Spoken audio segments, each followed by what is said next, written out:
Coronavirus en France, près de 16 000 décès depuis début mars. L'épidémie de coronavirus en France a fait au moins 15 729 morts depuis début mars, dont 5 470 dans des maisons de retraite médicalisées, selon un nouveau bilan officiel donné mardi soir par le directeur général de la Santé.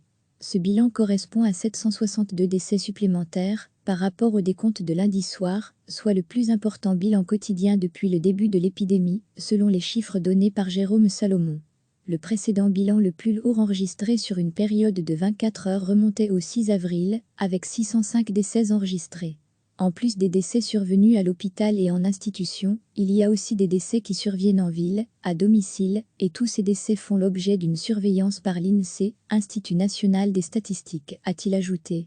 D'ores et déjà, d'après les premières analyses des certificats de décès, qui portent sur près de 6 000 certificats de décès analysés, la moyenne d'âge des personnes décédées est de 81 ans, 68% de ces personnes présentaient des comorbidités de type pathologie cardiaque, hypertension sévère, pathologie neurodégénérative, diabète ou cancer, a-t-il déclaré.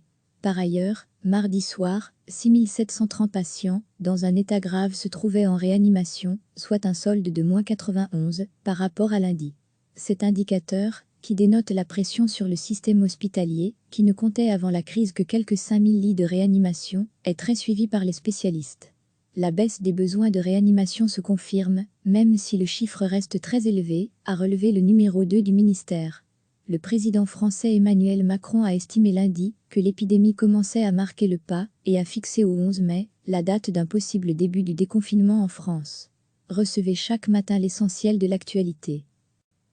L'épidémie de coronavirus en France a fait au moins 15 729 morts depuis début mars, dont 5 470 dans des maisons de retraite médicalisées, selon un nouveau bilan officiel donné mardi soir par le directeur général de la Santé. Ce bilan correspond à 762 décès supplémentaires par rapport au décompte de lundi soir, soit le plus important bilan quotidien depuis le début de l'épidémie, selon les chiffres donnés par Jérôme Salomon. Le précédent bilan le plus lourd enregistré sur une période de 24 heures remontait au 6 avril, avec 605 décès enregistrés.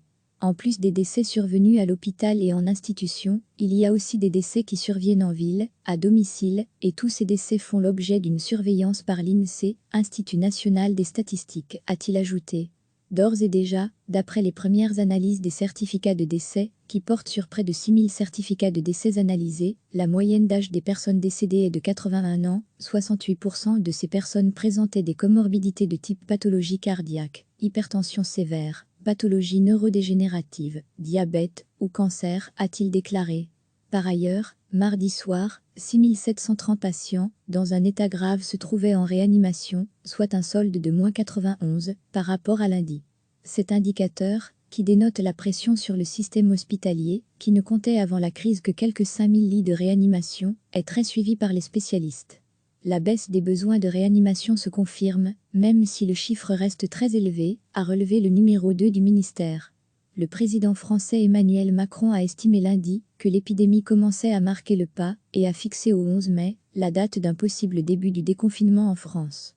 Cliquez sur s'abonner pour recevoir les dernières nouvelles.